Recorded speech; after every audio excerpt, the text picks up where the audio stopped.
கர்த்தருடைய பரிசுத்த நாமத்துக்கு மகிமை உண்டாவதாக. இன்றைக்கு உலகம் முழுவதும் பாம் சண்டே கொண்டாடுகிறார்கள். இந்த ஈவெண்ட் இஸ் வெரி இம்பார்ட்டன்ட். இதை தலைமை சபையிலும் நாம் அதை கவனித்திருக்கிறோம். சம்பவம் ரொம்ப முக்கியம். ஆனாலும் அதை நினைத்து கர்த்தரை ஸ்தோத்திரிப்பது தவறில்லை. ஆனால் கர்த்தர் எனக்கு கொடுத்த செய்தியை நான் அது வேறு விதமான செய்தி.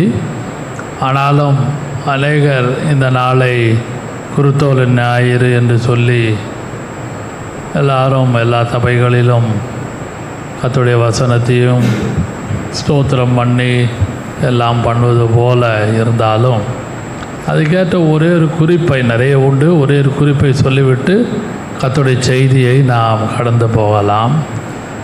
மத்தேயு சுவிசேஷம் 21ஆம் அதிகாரம்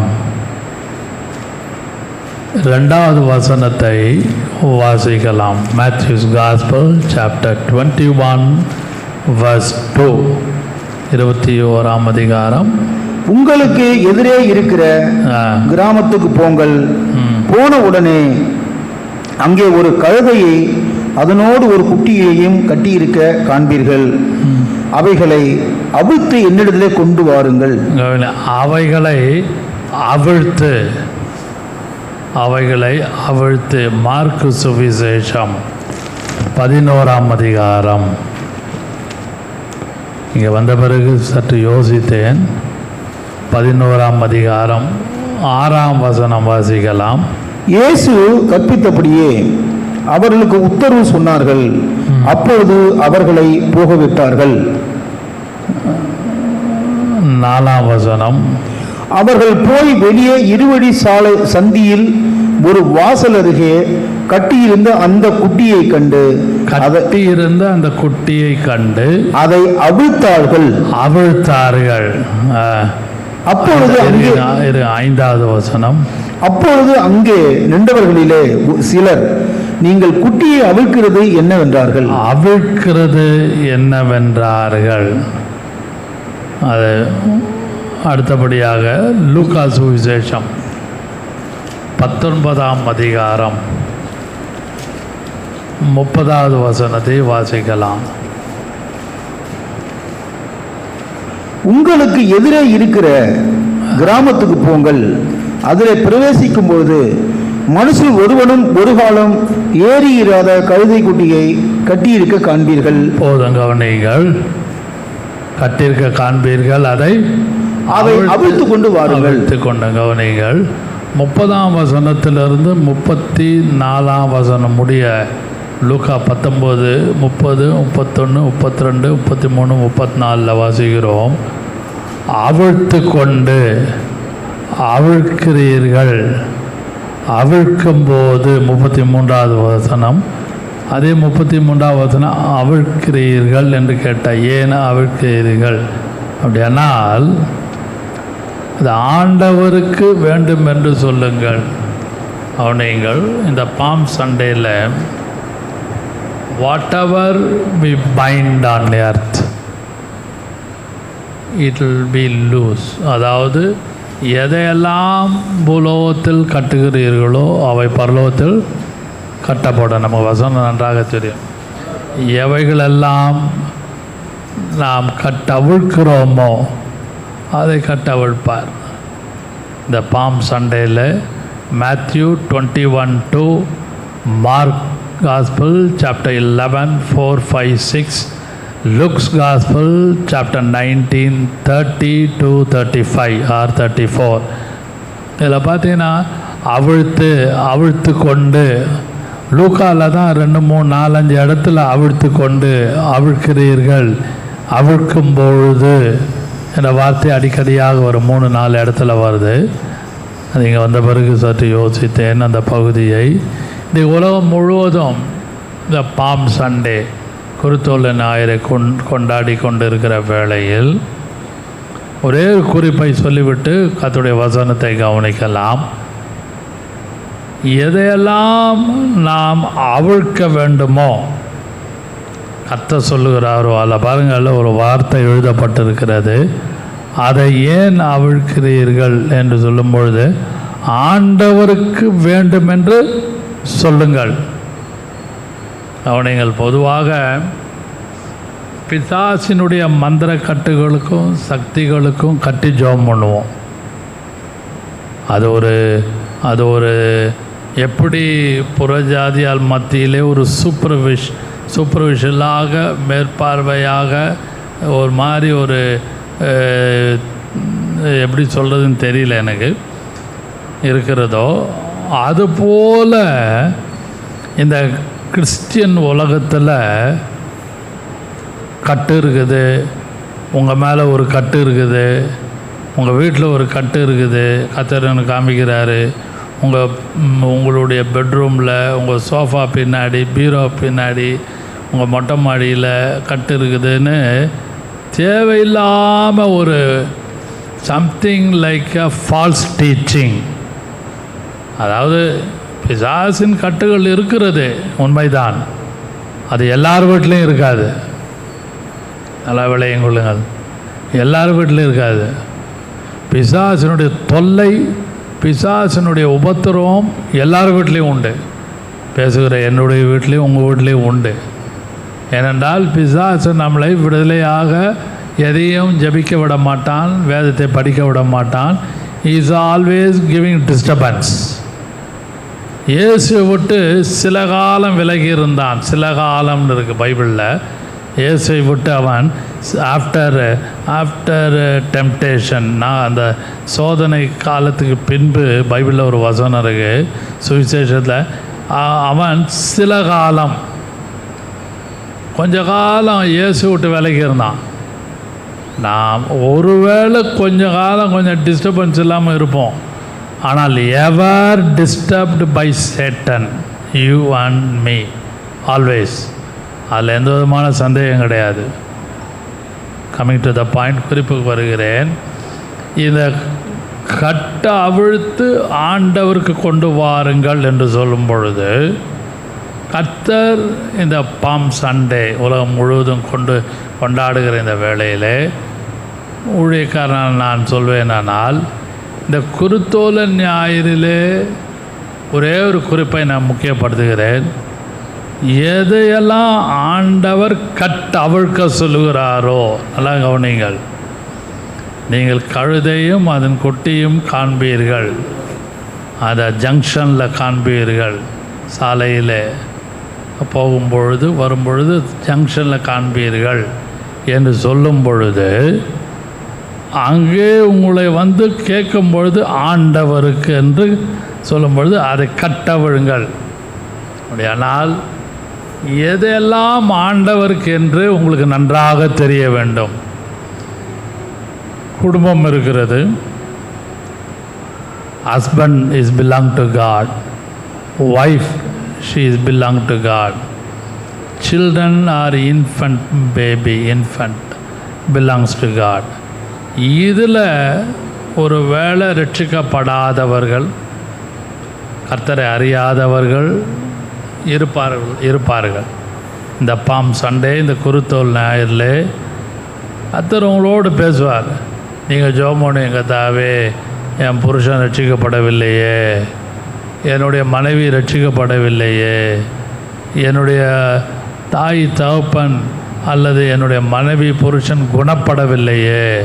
ரட்சிக்கப்பட்டிருக்கலாம், ஆனால் குணப்படாமல் இருக்கலாம்.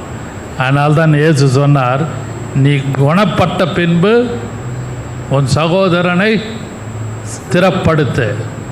அதுபோல் அந்த மைண்ட்லேயும் எண்ணத்துலேயும் you and I should have a healing. நல்ல குணம் இருக்கணும்.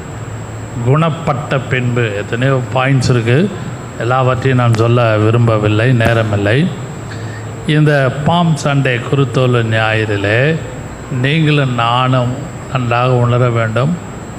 நீங்கள் ஜெபிக்கும் பொழுது கர்த்தர் உங்களோடு பேசுவார். மகனே, இந்த காரியத்துக்காக அவிழ்ப்பதற்காக ஜெபம் பண்ணு என்று he will give command to you எப்படி சீஷர்களும் நீங்கள் எதிரே இருக்கிற கிராமத்துக்கு போய் அந்த கழுதையும் குட்டியும் கட்டவிழுங்கள் என்று சொன்னாரோ, வாட் he gave instruction, ஒரு கட்டளை கொடுத்தார். he gave instruction. என்ன இன்ஸ்ட்ரக்ஷன் கொடுத்தாரு? கட்டவிழுங்கள். அதுபோல் உங்களுடைய குடும்பத்துக்குள்ள ரட்சிக்கப்பட்டவர்களாக இருக்கலாம், ரட்சிக்கப்படாத மெம்பர்ஸாக இருக்கலாம், வீட்டுக்குள்ளே ரட்சிக்கப்பட்டு ஊழியம் செய்யலாம், including my family I am telling. அப்போது கர்த்தரே சொல்லுவார், உன் மனைவி சரியாகணும், உன்னுடைய அம்மா சரியாகணும், அப்பா, உன்னுடைய பிரதர், யுவர் ஓன் பிரதர்ஸ், கூட பிறந்த சிப்ளிங்ஸ், கூட பிறந்த இருக்கிற அக்கா தங்கச்சியாக இருக்கலாம், சரியாகணும். உன் புருஷ வீட்டாராக இருக்கலாம், மனைவி வீட்டாராக இருக்கலாம், அம்மா வீட்டாராக இருக்கலாம், அப்பா வீட்டாராக இருக்கலாம். இவங்களுக்காக ஜெபிக்கும் பொழுது கர்த்தர் சில கட்டுகளை அவிழ்ப்பார், அதாவது தடைகளை. நான் சொல்கிற பாயிண்ட் ரொம்ப டீப் பாயிண்ட். அப்படியானால் ஆண்டவர் உங்களோடு பேசுவார். You are a believer in the Lord. இந்த பாம் சண்டேயில், இந்த குருத்தோலை ஞாயிறிலே விசுவாசிகளாகி உங்களோடு கர்த்தர் என்ன பேசுவார்? இந்த குறிப்புக்காக, இந்தந்த நபருக்காக, உங்களுடைய ஃபேமிலி மெம்பர்ஸுக்குள்ளே யார் எப்படின்னு தெரியும். It will create, that person always create problem. என்னுடைய பாயிண்ட், என்னுடைய சப்ஜெக்ட் இது இல்லை. இன்றைக்கி நான் அப்படியே பாட்டு தம்பி ஜாஷுவா நடத்தும்போது அப்படியே டபுள் மைண்டாகவே யோசித்தேன், இன்றைக்கி இது பேசலாமா வேண்டாமான்னு. கர்த்தர் எனக்கு வேறு குறிப்பு கொடுத்துருக்கிறாரு. அப்போது வசனத்தை அப்படியே சும்மா அப்படியே உட்காந்து தியானம் பண்ணேன், அப்படியே படித்தேன். கர்த்தரே உங்கள்கிட்ட சொல்லி அந்தந்த நபருக்கு ஜெபின்னுவார். ஓ, ரட்சிக்கப்பட்டவங்க, ஞானத்தானம் எடுத்தவங்க, அபிஷேகம் பண்ணப்பட்டவங்க, இவங்களுக்கு நான் ஜெபிக்கிறதா? Yes, you and I should pray.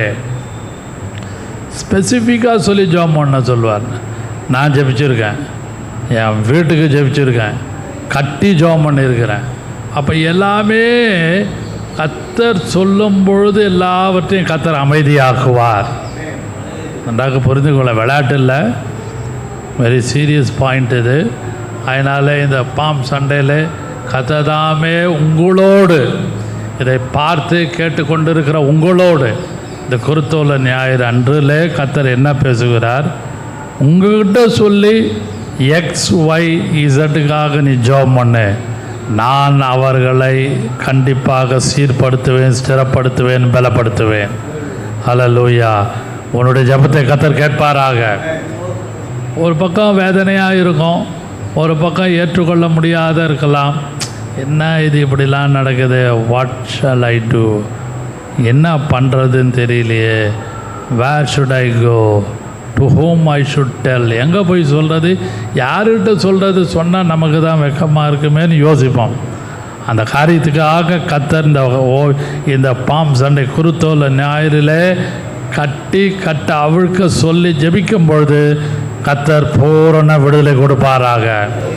இப்படிப்பட்ட பாம் சண்டையில் கர்த்தர் கட்ட அவிழ்த்து ஜெபிக்கக்கூடிய கிருபையை எனக்கும் உங்களுக்கும் கொடுக்கிறபடினாலே கைகளை வைத்து கர்த்தரை ஸ்தோத்திரிக்கலாம். ஹல்லேலூயா, ஆமென். நீங்கள் இந்த காலை வேளையிலே செய்தியின் தலைப்பு மெச்சூர்டு மைண்ட். அதாவது மெச்சூர்டு மைண்டுன்னு சொல்லும் பொழுது பக்குவம் அடைந்த, முதிர்ந்த, பருவம் அடைந்த மெச்சூர்டு மைண்ட், அதுதான் செய்தியின் தலைப்பு. இன்றைக்கி ஆவிக்குறி ஜீவியத்தில் ஊழியக்காரர்களாக இருக்கலாம், விசுவாசிகளாக இருக்கலாம், ஊழியம் செய்கிற விசுவாசிகளாக இருக்கலாம், முழு நேர ஊழியக்காரனாக இருக்கலாம், பகுதி நேர ஊழியக்காரனாக இருக்கலாம். ஆனாலும் ஒரு சிலருக்கு ஒரு மெச்சூர்டு மைண்ட், பக்குவம் அடைந்த, பக்குவம் உள்ள ஒரு மனது இருக்காது. நன்றாக விளங்கிக் கொள்ளுங்கள். நம் அன்றாட வாழ்க்கையில் இப்படிப்பட்டவர்களை நானும் நீங்களும் சந்திக்கிறோம். மெச்சூர்டு மைண்ட், நல்ல ஒரு பக்குவம் அடைந்த விசுவாசிகளாக இருக்க மாட்டார்கள். பக்குவம் அடைந்த ஊழியக்காரியாக இருக்க மாட்டார்கள். ஊழியம் செய்யலாம், ஜெபிக்கலாம், நன்றாக ஆழமான விசுவாசிகளாக இருக்கலாம். பட் அவங்கக்கிட்ட மெச்சூரிட்டி இருக்காது. அவங்க ஒரு மாதிரி விதமாக ஒரு எப்படி சொல்கிறது, அது சைல்டிஷாக அவங்க நடக்கிறது பேசுறது வீட்டுக்குள்ளேயே பிடிக்காது. அதனால் இந்த காலை வேளையிலே செய்தியின் தலைப்பு மெச்சூர்டு மைண்ட். அப்படியானால் வசனத்தில் நான் ரொம்ப ஒவ்வொரு வசனத்தை எடுத்து கிராஸ் ரெஃபரன்ஸுக்குள்ளே போகலை. மத்தேயு சுவிசேஷம் 6ஆம் அதிகாரம்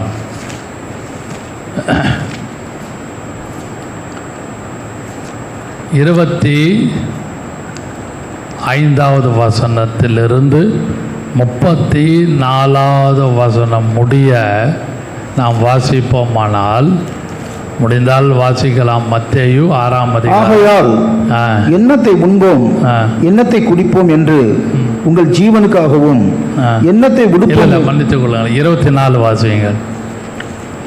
2 எஜமான்களுக்கு ஊழியம் செய்ய ஒருவனாலும் கூடாது.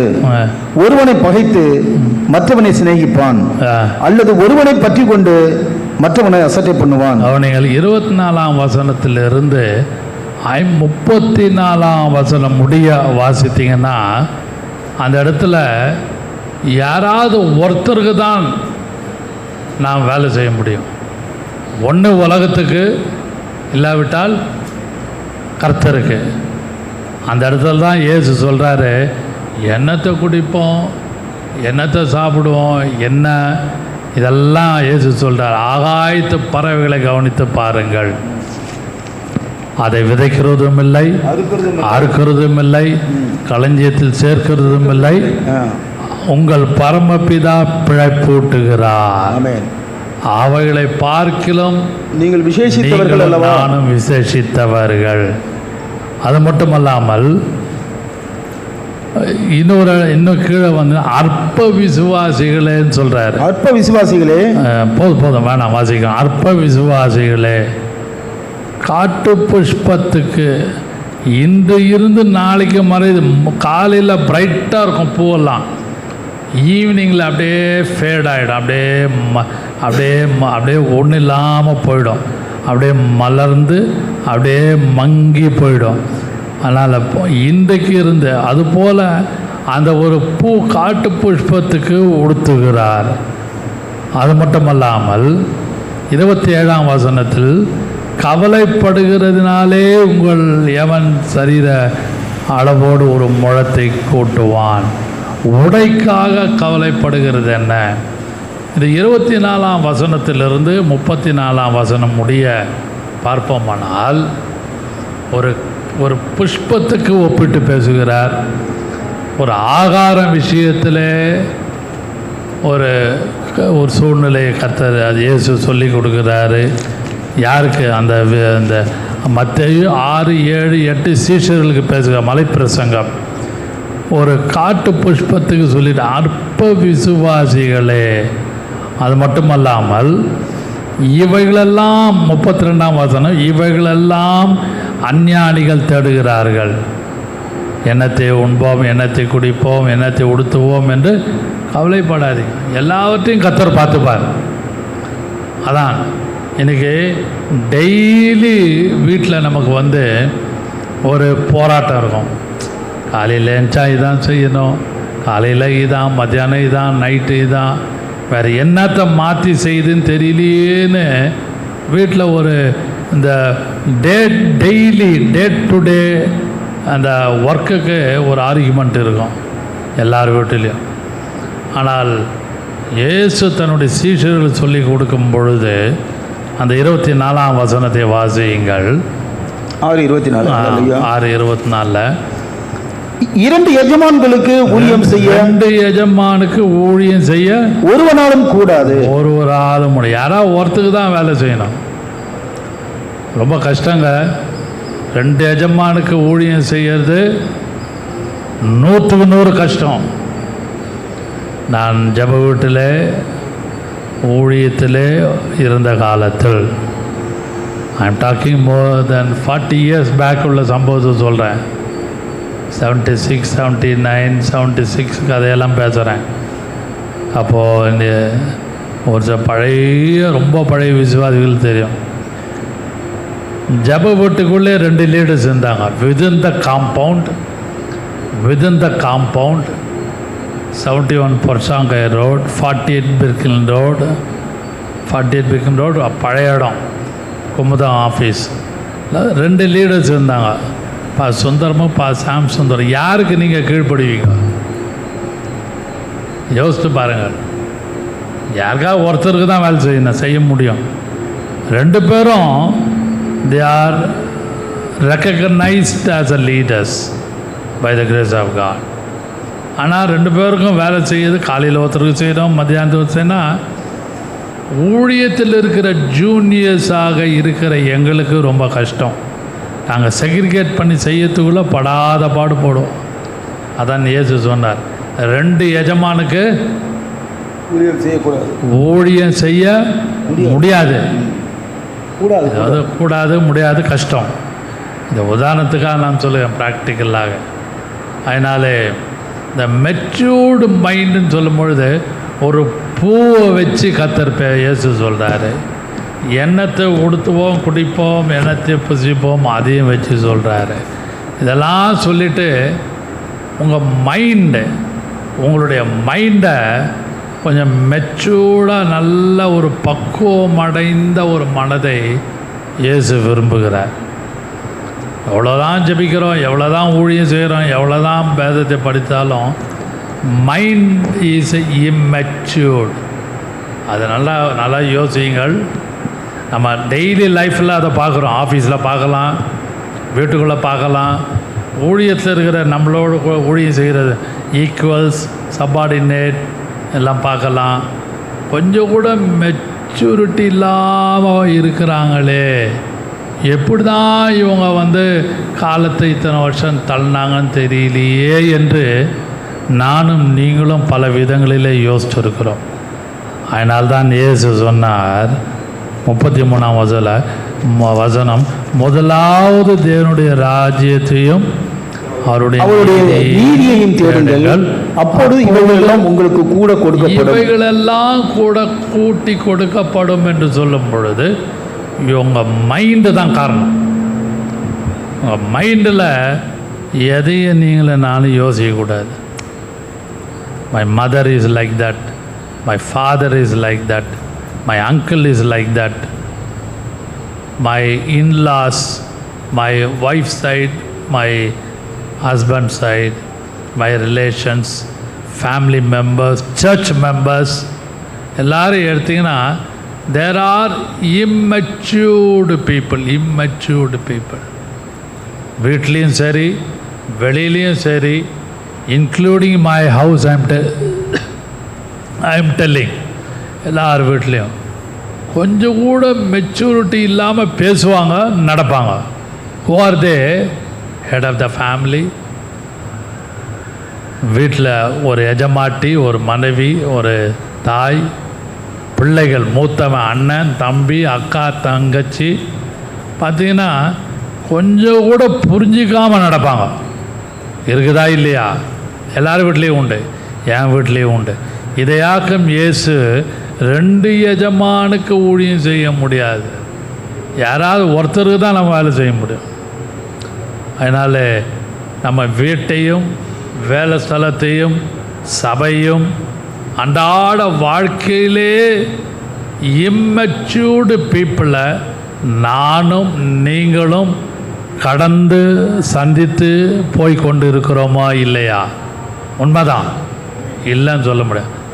அதில் தான் இயேசு தம்முடைய சீஷர்களுக்கு ஆகாயத்து பறவைகளை கவனித்து பாருங்கள், அறுப்பதில்லை, சேர்ப்பதில்லை, ஒன்றுமே இல்லை, களஞ்சியத்தில் சேர்ப்பதில்லை, ஆனாலும் கர்த்தர் பிழை போட்டுகிறாரா? அதுக்கும் கொடுக்குறாரு. எங்கெங்கேயோ ஊரை விட்டு ஊரை சுற்றிட்டு பறவைகளெல்லாம் போயிட்டு வருது காலையிலையும் சாயங்காலமும். காட்டு புஷ்பம் நல்ல பிரைட்டாக மலருது, ஈவினிங்கில் அப்படியே ஃபேட் ஆகிடும்.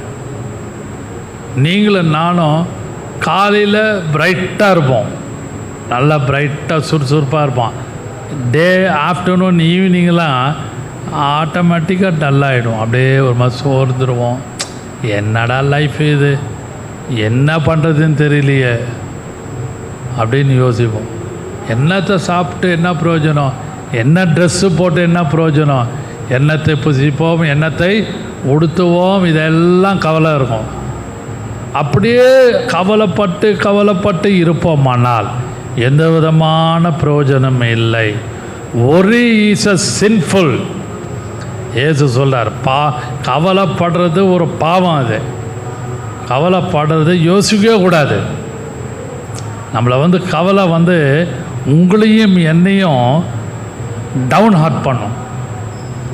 யோசிப்போம், எல்லாம் இப்படி இருக்குது, how can I manage, how can I walk, how can I talk, எப்படி இதெல்லாம் சீர்படுத்தி சிறப்படுத்தி கொண்டு போக முடியுமா என்று ஒரு என்னையும் உங்களையும் தாக்கும், எல்லாரையும் தாக்கும். எனக்கு நிறைய இருக்குது. நான் கடந்து வந்து அல்லது இன்னும் போய் கொண்டு இருக்கிற பாதையெல்லாம் ரொம்ப கஷ்டம். நான் வெளியே சொல்லாமல் ரொம்ப ரொம்ப அப்படி பார்த்தா அப்படியே இருக்கும். ஆனால் எதையும் நான் அதை பொருட்படுத்தாமல் கர்த்தருடைய பாதத்தில் வைத்து போகும்பொழுது வசனம் சொல்லுது, seek ye first the kingdom of God. முதலாவது கர்த்தரை தேடுங்க, அப்போ இவைகளெல்லாம் உங்கள் மனதை கர்த்தர் நன்றாக மெச்சூராக்குவார். இதையாக்கும் அந்த ஆதாம் ஏவாள் செய்த ஒரு பிழை. அவங்க எல்லாம் ரெடிமேடாக இருந்தது, எல்லாம் readymade. House is readymade, garden readymade, எல்லாம் ரெடிமேட், எல்லாம் என்னது ஹேண்ட் அண்ட் மவுத்துக்கு இருந்தது. ஆனால் ஏவாள் ஆதாமுடைய மனது மைண்ட் வாஸ் வீக். அதனால்தான் அந்த சர்ப்பம், அந்த பிசாசானவன் தோட்டத்தை கை வைக்கல. நல்லா விளங்கி கொள்ளுங்கள். அவன் நீங்கள் he didn't touch the garden, he didn't touch anything. அவன் கை வச்ச ஒரே ஒரு இடம் நல்லா யோசியுங்கள், ஃபுட்டு. எதில் கை வச்சான்? ஆகாரம், சாப்பாட்டில். பழம், ஈட்டிங், அந்த ஈட்டபிள். அவன் வேறு எங்கேயும் மைண்டை பார்த்தான், வீக்காக இருக்குது, சரீரம் ஸ்ட்ராங்காக இருக்குது, தோட்டம் ரொம்ப ஸ்ட்ராங்காக இருக்குது, எல்லாமே இன்பில்ட். இங்கிலீஷில் சொன்னால் இன்பில்ட், எல்லாமே இன்டாக்ட், இன்பில்ட். ஆனால் ஒரே ஒன்று, அவன் கை வச்ச இடம் ஒரே ஒரு அந்த ஆகாரத்தில், சாப்பிட்ற விஷயத்தில் கை வச்சு அந்த ஃபேமிலியை டீத்ரோன் பண்ணான்.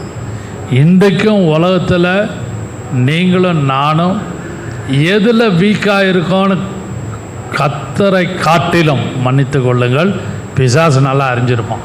கர்த்தருக்கு தெரியும், ஆனால் பிசாசுக்கு நல்லா தெரியும்.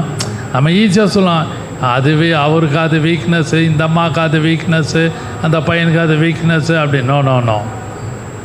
நீங்கள் நானும் சொல்லுகிற வீக்னஸை காட்டிலும் பிசாசுக்கு நல்லா தெரியும். அவன் பாருங்கள், ஃபுட்டில் கொண்டு போய் கை வச்சான். அந்த ஃபுட்டு, ஆகாரம், சாப்பிட்ற விஷயம் வேறு எதுலேயும் வைக்கல. அவன் அதில் வச்சு அதை பிரைட் ஆக்கி, கண்களுக்கு ரொம்ப பளிச்சுன்னு ஆக்கி அதை சாப்பிட வச்சான். அதுபோல் நம்மளுடைய பலவீனத்தை நாம் உணர வேண்டும், பேசுகிற நானும் நீங்களும். அதனால்தான் seek ye first the kingdom of God. முதலாவது தேவனுடைய ராஜ்யத்தையும் நீதியும் தேடுங்க. நல்லா ஜெபம் பண்ணுங்க. எது வேணால் நடக்கட்டும் வீட்டில், என் வீட்டை சேர்த்து நான் பேசுகிறேன். எது வேணால் நடக்கட்டும், நானும் என் மனைவியும், நானும் என் பிள்ளைகளும், அல்லது நான் மட்டும், நான் கர்த்தரையே சார்ந்து இருப்பேன், கர்த்தரையே தேடுவேன், கர்த்தரையே தேடுவேன். அதனால்தான் தானியேல் அந்த போஜனத்தினால் தன்னை தீட்டுப்படுத்தாமல் இருந்தான். நமக்கு இங்கே பெயிண்ட் இருக்குது, கை வைக்கக்கூடாது, அங்கே அழுக்கு இருக்குது, போகக்கூடாது, தாண்டி போகணுன்னு எல்லாம் தெரியும். ஆனால் சாப்பாட்டு விஷயத்தில் நீங்களும் நானும் ஈஸியாக தோற்று போய் விடுவோம். Shadrach, Meshach, Abednego, Daniel. அவன் டேனியல் ரகசியமாக கூப்பிட்டான் அந்த பிரதானிகள் தலைவனை, எனக்கு ஒன்லி இது போதும், மீட் வேணாம். நல்லா கவனிங்கள். அதில் என்ன சொல்கிறான், இந்த போஜனத்தினாலே அங்கேயும் ஆகாரம்தான். பைபிளில் நிறைய இடத்துல இருக்குது, நான் கோட் பண்ணி பேச விரும்பவில்லை, ஏன்னா அது ரொம்ப ஹிட்டிங் பாயிண்ட் ஆகிடும். அன்பான கர்த்தருடைய பிள்ளைகளே, அவன் இருதயத்தில் தீர்மானம் பண்ணி கொண்டான். தானியேல் 1:8 இருக்குது, அதை வாசிங்க, முடிந்தால் வாசிங்கள். அது தானியேல் ராஜாவின் போஜனத்தினாலும், அதுக்கு முன்னாடி வாசிங்க. பிதாக்களின் தலைவன் தானியேலுக்கு, பிரதானிகளின் தலைவன் தானியேலுக்கு பெல்ஷத்தார் என்றும், அனனியாவுக்கு ஷாத்ராக் என்றும், மிஷாவேலுக்கு மேஷாக் என்றும், அசாரியாவுக்கு ஆபேத்நேகோ என்றும் மறுபெயர் கொண்டான், மறுபெயரிட்டான். தானியேல் ராஜாவின் போஜனத்தினாலும் அவர் பானம் பண்ணும் திராட்சை ரசத்தினாலும் தன்னை தீட்டுப்படுத்தல் ஆகாது என்று தன் இருதயத்தில் தீர்மானம் பண்ணி கொண்டு தன்னை கவனிங்கள். அதில் பிரதான இடத்தில் வேண்டிக் கொண்டான்னு ஒரு வசனம். ஆமாம், பிரதானிகள் தலைவன் எடுத்து தானியேல் கேட்குறான். அந்த வசனம் வாசிங்க, சொல்கிறத வாசிங்கள் தயவுசெய்து வாசிங்க. பிரதானிகள் தலைவனிடத்தில் அவன் ரிக்வஸ்டட். நான் அதெல்லாம் அந்த பாயிண்ட்லாம் நோட் பண்ணிட்டு வரல. அன்பான கர்த்தருடைய பிள்ளைகளே, அவன் பிரதானி தன்னிடத்து போய் கேட்குறான், வேண்டிக் கொண்டான். அன்பான கர்த்தருடைய பிள்ளைகளே, நீங்களும் நானும் வாசிங்கள். 1ஆம் அதிகாரம் அது 8 தான், 1:8 தான் இருக்குது. தன்னை தீட்டுப்படுத்தாதபடிக்கு பிரதானிகளின் தலைவனிடத்திலே வேண்டிக் கொண்டான்.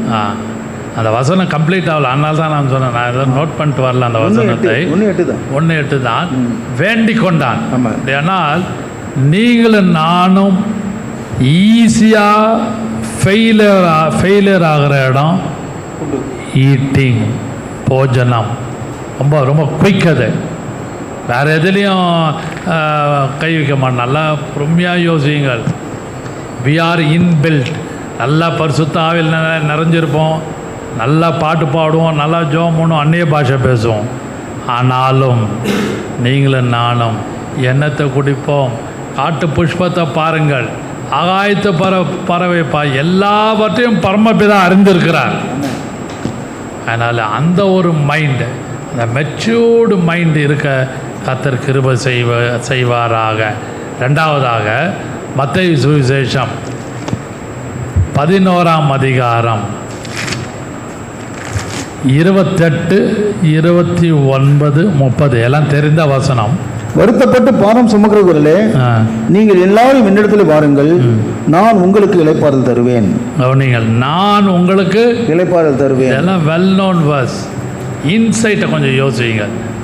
வருத்தப்பட்டு பாரம் தருவேன், அது மட்டும் மனத்தாழ்மை நுகத்தை ஏற்றுக்கொண்டு என்னிடத்தில் கற்றுக்கொள்ளுங்கள், ஆத்துமாக்களை இளைப்பாறுதலுக்கு. அப்படியானால் உலகத்தில் இருக்கிற வரைக்கும் ஆத்மாவுக்கு ஒரு ரெஸ்ட் வேணும். ஐ am docking in the world, within this world. I am not talking other world. மற்ற உலகத்தை பரலோகத்தை குறித்து பேசலை. இங்கே இருக்கிற வரைக்கும் நமக்கு ரெஸ்ட்டு வேணுமா? ரெஸ்ட்டு அவசியமாக இல்லையான்னு யோசிங்க. கண்டிப்பாக ரெஸ்ட்டு வேணும். இயேசுவே கொஞ்சம் நேரம் ரெஸ்ட் எடுத்தார். மார்க்கு சுவிசேஷம் 6ஆம் அதிகாரம் 31வது வசனம் வாசிக்கலாம். Mark's gospel chapter 6 verse 31. அவர்களை நோக்கி, வனாந்தரமான ஒரு இடத்திலே தனித்து சற்று இளைப்பாறும்படி போவோம், வாருங்கள் என்றார். வனாந்தரமான ஒரு இடத்தில் தனித்து சற்றே இளைப்பாறும்படி போவோம், வாருங்கள் என்றார். அவனிகள் man wants always rest or human being ஒரு மனுக்குலம் முழுவதும் ஒரு ரெஸ்ட் வேணும். ஆத்மாவுக்கு ரெஸ்ட் வேணும், சரீரத்துக்கு ரெஸ்ட் வேணும். அப்படியானால் ஆத்மாவுக்கு அமைதி வேண்டுமானால் the soul should be in obedient mind, surrender mind, obedient mind. முதலாவது மெச்சூர்டு மைண்ட், பக்குவப்பட்ட ஒரு மனது இருக்கணும். மத்தேயுவில் பார்த்தோம். இந்த 3 வசனத்தில் இந்த மத்தேயுவில் வாசித்த 28லேருந்து 30 வரைக்கும் பார்ப்போமானால் ஒபீடியன்ட் மைண்ட், ஆத்மாவுக்கு இளைப்பாறுதல். நல்லா வெயிலில் சுற்றிட்டு வரோம், நடந்து போயிட்டு வரோம், பஸ்ஸில் போயிட்டு வரோம், 2 வீலர் கார் என்ன போனாலும் கொஞ்சம் சில்லுன்னு குடிக்கிறோமா இல்லையா? சொல்லுங்களேன். It's a fact. ப்ராக்டிக்கலாக யோசிங்க. கொஞ்சம் வசனத்தை படித்தாலும் கொஞ்சம் ப்ராக்டிக்கலாக கொஞ்சம் ஜில்லுன்னு ஐஸ் வாட்டரோ ஒரு கூல்ட்ரிங்கோ குடித்தோடனே அப்படியே இதமாக இருக்கும், அப்படியே ஜில்லுன்னு இருக்கும். அதை போல தான் உங்களுக்குள்ளேயும் எனக்குள்ளேயும் இருக்கிற ஆத்மா, the soul need always rest, and also the physical man also need rest. இயேசு வனாந்தரத்தில் தனித்து ஒரு இடத்தில் இளைப்பாறும்படி போவோம் வாருங்கள். ஆனால் உலகத்தில் வீட்டிலும் குடும்பத்திலும் இருக்கிற காலம் வரைக்கும் நமக்கு ரெஸ்ட்டு இருந்தால் தான் கொஞ்ச நேரம் நாம் ஜீவிக்க முடியும், ஊழியம் செய்ய முடியும். உலகத்தில் இருக்கிற வரைக்கும் we need some rest. சரீரத்துக்கு ரெஸ்ட்டு வேணும், ஆத்மாவுக்கு ரெஸ்ட்டு வேணும். அன்பான கர்த்தருடைய பிள்ளைகளே, அதனால்தான் இயேசு அந்த வார்த்தையை சொன்னார், என்னிடத்தில் உங்களுக்கு இளைப்பாறுதல். என்ன தான் ஃபேமிலி இருக்கட்டும், என்ன தான் பணம் இருக்கட்டும், என்ன தான் ஊழியம் இருக்கட்டும், எல்லாம் இருக்கிறது. ஆனால் மைனஸ் ரெஸ்ட் இருக்குமானால் நீங்களும் நானும் 0. நம்ம என்ன கொஞ்ச நேரம் படுக்கிறோமா இல்லையா? நான் ப்ராக்டிக்கலாக கொண்டாடுறேன் இந்த பாயிண்ட்டை. அதனால்தான் இயேசு சொன்னார், இளைப்பாறுதல் தருவேன். I am not talking about the other world. Rest in peace அந்த வார்த்தையை நான் பேசலை, தட் இஸ் டிஃப்ரெண்ட். உலகத்தில் இருக்கிற வரைக்கும் man and woman need always rest. நீங்கள் வீட்டில் இருக்கிற பிரச்சனை, வேலை ஸ்தலத்தில் இருக்கிற பிரச்சனை, சம்பாத்தியம் பற்றவில்லையே, இன்கம் அண்ட் எக்ஸ்பெண்டிச்சர் டூ மச்சாக இருக்குது, எனக்கு இன்கம் பற்றவில்லையே, குறைவாக இருக்கிறது, இதெல்லாம் நமக்கு டிஸ்டர்பன்ஸ் இருக்கும். ஆனாலும் ஆத்மாவுக்கு வேண்டிய இளைப்பாறுதலை உலகத்தில் இருக்கிற வரைக்கும் கர்த்தர் கொடுக்கிறார். ஏன் காரணம் என்ன? நாம் அதுக்கு ஒபீடியண்ட் ஆகணும். Obedient, come unto me, come unto me, என்னிடத்தில் வாருங்கள். மனைவி கிட்டேயோ, பெற்ற தாய் தகப்பங்கிட்டேயோ, கூட பிறந்த அக்கா தங்கச்சிக்கிட்டேயோ, அல்லது அவர் own friends in the church, believers in Christ, யாருக்கிட்டையும் நீங்களும் நானும் எந்த விதமான இளைப்பாறுதலை பெற்றுக்கொள்ள முடியாது. நான் அடித்து பேசுகிறேன், நான் சொல்கிற point is a vital point. என் மனைவியாக இருக்கட்டும், என் பிள்ளைங்களாக இருக்கட்டும், உலகத்தில் இருக்கிற வரைக்கும் குடும்பம் ஒரு முள்ளு தான். ஆனாலும் கர்த்தர் நமக்கு அதில் ரட்சிப்பின் அனுபவத்தை கொடுத்து, ரட்சிப்பின் கிரியை கொடுத்து, ஞானஸ்தானத்தின் அனுபவத்தை கொடுத்து, அபிஷேகத்தின் அனுபவத்தை கொடுத்து, இளைப்பாறுதலை கர்த்தர் கொடுத்து கொண்டிருக்கிறார். ஹல்லேலூயா. இதை நீங்களும் நானும் நன்றாக உணர வேண்டும். அதனால்தான் 2வது குறிப்பு, ஒபீடியண்ட் மைண்ட். யார்கிட்ட? Before the creator. கிரியேட்டர் உங்களையும் என்னை உருவாக்கின முன்பாக அவர் சொல்லுகிற மாதிரி நாம் கீழ்ப்படிய வேண்டும்.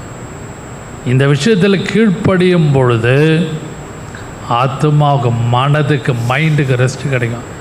மைண்டுக்கு ரெஸ்ட்டு வேணுங்க, சரீரத்துக்கு ரெஸ்ட்டு வேணும், மைண்டுக்கு ரெஸ்ட்டு வேணும். நான் நல்லா தூங்குறத பற்றி பேசலை, காமாக அமைதியாக ரெஸ்ட்டு வேணும். அன்பான கர்த்தருடைய பிள்ளைகளே, அது வீட்லேயும் கிடைக்காது, பெற்றவங்ககிட்டையும் எதிர்பார்க்க முடியாது, கூட பிறந்த அண்ணன் தம்பி அக்கா தங்கச்சிகிட்ட எதிர்பார்க்க முடியாது. பிலீவர்ஸ் இன் கிரைஸ்ட், விசுவாசிகள் மத்தியிலையும் அதை எதிர்பார்க்க முடியாது. ஒன்லி ஃப்ரம் ஜீசஸ் கிரைஸ்ட், இயேசுகிட்ட மட்டும்தான் அந்த இளைப்பாறுதலை நீங்களும் நானும் பெற்றுக்கொள்ள முடியும். I am not talking RIP, rest in பீஸை பற்றி பேசலாம். அது இருக்குது டோட்டலாக, அது கடைசி. ஆனால் உயிரோடு இருக்கிற வரைக்கும், அதனால்தான் ஹெவி லேடன், வருத்தப்பட்டு பாரம் சுமக்கிறவர்களே, எல்லாருக்கும், எனக்கும் வருத்தம் இருக்குது. ஹெவி லேடன், ஏன்ச்சா நிம்மதி இல்லை, தூங்கி ஏன்ச்சா டிஸ்டர்பன்ஸு, வேலைக்கு போனால் பிரச்சனை, ஊழியத்தில் பிரச்சனை, அமங் பிலீவர்ஸ் பிரச்சனை. ஆனால் இதன் மத்தியில் இயேசு என்ன செஞ்சார்? வனாந்தரத்தில் ஓரிடத்தில் இளைப்பாறும்படி போவோம் வாருங்கள். ஹல்லேலூயா. நீங்களும் நானும் கர்த்தரிடத்திலே ஜீவிக்கும் பொழுது, இந்த உலகத்திலே எப்படியாயிலும் கர்த்தருடைய கிருபையினாலே ஒபீடியண்ட்டாக அவருக்காக இருப்போமானால், நமக்கு வேண்டிய உலக பிரகாரமான ரெஸ்ட்டை, இளைப்பாறுதலை, உலக பிரகாரமாக இளைப்பாறுதலை கர்த்தர் கொடுப்பாராக. ஹல்லேலூயா. மூன்றாவதாக ஒரே ஒரு வசனம், மார்க்கு சுவிசேஷம் 6ஆம் அதிகாரம் 45 52, 45 வாசியங்கள். அனுப்பிவிடுகையிலே தம்முடைய சீஷர்கள் படகில் ஏறி அக்கறையிலே பெத்தசாயிதாவுக்கு எதிராக தமக்கு முன்னே போகும்படி அவர்களை துரிதப்படுத்தினார். கவனிங்கள், 45 to 52 ஒரு லாங் போர்ஷன். அதாவது அதில் ஒரு வசனத்தை வாசித்து உங்களுக்கு குறிப்பை கொண்டு வருகிறேன். 52வது வசனம் வாசியுங்கள். அவர்களுடைய இருதயம் கடினம் உள்ளதா இருந்தபடியினால் அப்பங்களை குறித்து அவர்கள் உணராமல் போனார்கள். அவர்கள் கடலை கடந்து கெனசரேத் என்னும் நாட்டிற்கு வந்து, நான் சொன்னது மட்டும் வாசிங்க. 52 அவர்களுடைய இருதயம் கடினம் உள்ளதா இருந்தபடியினால் அப்பங்களை குறித்து அவர்கள் உணராமல் போனார்கள். நீங்கள் சம்பவம் நமக்கு எல்லாருக்கும் தெரியும். 45 to 52 they are lack in spiritual sight and also they don't have a receptive heart. ஏற்றுக்கொள்ளுகிற இருதயம் கிடையாது. Who are they? They are disciples of Jesus. Our disciples, இயேசுவோடு இருக்கிற சீஷர்கள். கடல் மேலே நடந்து வராரு, அற்புத அடையாளம். அதுக்கு முன்பாக தான் அதர் சைட் ஆஃப் த ஷோரில் வருவதற்கு முன்பாக ஏறக்குறைய 5000 பேருக்கு அங்கே சாப்பிட்டாங்க அப்பம். அதையாக்கும் அந்த இடத்துல பார்க்குறோம். 45ஆம் வசனத்திலிருந்து 52ஆம் வசனம் முடிய கொஞ்சம் வீட்டில் போய் தியானியுங்கள், படித்து பாருங்கள். அவங்களுக்கு வேண்டிய கிளியர் மைண்ட் இல்லை. இயேசுவோடு இருந்த சீஷர்கள், they slept with Jesus, ate with Jesus, they walked with Jesus. Wherever Jesus went, they followed him. எங்கே போனாலும் கூடயே இருந்தாங்க. ஆனால் அவர்கள் அப்பங்களை குறித்தோ அல்லது இயேசு சொல்லி கொடுக்கறது குறித்தோ அவர்களுக்கு இருதயம் கடினமாக இருந்தபடினாலே ஏற்றுக்கொள்ளுகிற மனது இல்லை. அப்படியானால் they don't have a clear mind. Who are they? They are disciples of God, Jesus. நீங்களும் நானும் இயேசுனுடைய சீஷனா சீஷியா இல்லையான்னு யோசிங்க. அப்படியானால் ஊழியத்திலும் வீட்டிலும் நம்மளுடைய வேலை ஸ்தலத்திலும் வேத வாசிப்பிலும் ஜப ஜீவியத்திலும் you and I should have a clear mind. அது இருக்கான்னு கொஞ்சம் யோசிங்க. திடீர்னு எல்லாமே டார்க்காக இருக்கும். ஒய்ஃப் சொல்கிறது காதில் ஏறாது, பிள்ளைங்க பேசுறது காதில் ஏறாது, யார் சொன்னாலும் ஒரு மாதிரி மைண்ட்லே இருப்போம். அதை நான் சொல்கிறது அவங்கவுங்க போகிற பாதை, தனிப்பட்ட பாதை, family path, personal way, also in the job. இதெல்லாம் யோசிங்க. நம்ம மைண்டு ஒரு மாதிரி குழப்பமான மைண்டில் இருக்கும். Who are they? They are disciples of Jesus. நீங்களே நானும் ரட்சிக்கப்பட்டவர்கள். அவர்கள் அந்த இடத்துல 52ஆம் வசனத்தில், அந்த இடத்துல 52ல் வாசிக்கிற அப்பங்களை குறித்து அவர்களுடைய இருதயம் கடினம் உள்ளவதாய் இருந்தபடியினால். ஆனால் ஹார்ட் ஹார்ட்டட். என்ன ஜெபிச்சு என்ன பிரயோஜனம், என்ன முழு நேரம் ஊழியம் செஞ்சு என்ன பிரயோஜனம், ஒன்றும் பிரயோஜனம் இல்லை போன்ட்டு யோசிப்போம். ஜெபிச்சு பலன் இல்லை. எதுக்கும் எல்லாமே இங்கிலீஷ் சொன்னால் குட் ஃபார் நத்திங். அப்படிப்பட்ட ஒரு இருதயம் பேசுகிற எனக்கும் உங்களுக்கும் வரக்கூடாது. ஆனால் யாருக்கு வந்தது? Disciples of Jesus. இயேசுவோடு இந்த சீஷர்கள் இருதயம் கடினம் உள்ளதாய் இருந்தபடியினால் அப்பங்களை குறித்து, இயேசு செய்த குறித்து அவங்க சட்டை பண்ணலை. they were with Jesus. அதான் இயேசுவோடு நடந்தாங்க, சாப்பிட்டாங்க, தூங்கினாங்க. இயேசு யாரும் தெரிஞ்சுக்கிட்டு அந்த ரிசப்டிவ் ஏற்றுக்கொள்ளுகிற மூடு இல்லை, மனதில்லை. அப்படியானால் they don't have a clear mind. நீங்களும் நானும் நன்றாக நீங்கள் கிளியர் மைண்டில் இருக்கிறோமா யோசிங்க. ஜெபிக்கலாம், நன்றாக பிரசங்கம் பண்ணலாம். ஆனால் எனக்கு தான் நல்லா தெரியும் பர்சனலாக, I am not in clear mood. நான் நல்ல மூடில் இல்லை. சரி சொல்லுங்கள், சரி பார்க்கலாம், செஞ்சுட்டு போகிறேன், பிரசங்கம் பண்ணிட்டு போகிறேன், ஏதோ ஊழியம் செஞ்சுட்டு போகிறேன்ட்டு நான் வந்து ஒரு மாதிரி போய்ட்டு இருக்கலாம். அப்படியானால் நான் பேசுகிற நான், ஊழியம் செய்கிற நான் கிளியர் மைண்டில் இல்லைன்னு அர்த்தம். வெளியே தெரியாது. நல்லா பார்த்தா நல்லா வெள்ளையும் சொல்லியுமா வந்து நல்லா படித்து பாட்டு பாடி சொல்லிட்டு போயிடலாம். But the heart is hardened. உள்ளுக்குள்ள இருதயம் ஒரு மாதிரி கடினமாகவே இருக்கும்.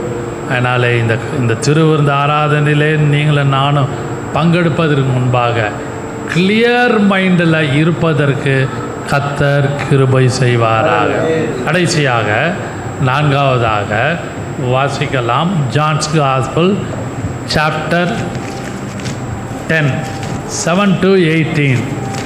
ஜான்ஸ் காஸ்பல் சாப்டர் 10 7 to 18ல், ஆதலால் இயேசு மறுபடியும் அவர்களை நோக்கி, நானே ஆடுகளுக்கு வாசல் என்று மெய்யாகவே மெய்யாகவே உங்களுக்கு சொல்லுகிறேன். எனக்கு முன்னே வந்தவர்கள் எல்லாம் கள்ளரும் கொள்ளைக்காரருமாய் இருக்கிறார்கள், ஆடுகள் அவர்களுக்கு செவி கொடுக்கவில்லை. கவனிங்கள், 7ஆம் வசனத்திலிருந்து 18ஆம் வசனம் முடிய படிச்சிங்கன்னா அந்த இடத்துல புரோன் டு வாண்டர். அப்படியானால் அது எதை காண்பிக்கிற? அந்த ஆடுகள் எல்லாம் ப்ரோன், PRON, ப்ரோன் டு வாண்டர்னா ஆடு எங்கேயும் போய் சதிரி போய் புரண்டு ஓடிக்கொண்டு இருக்கும்.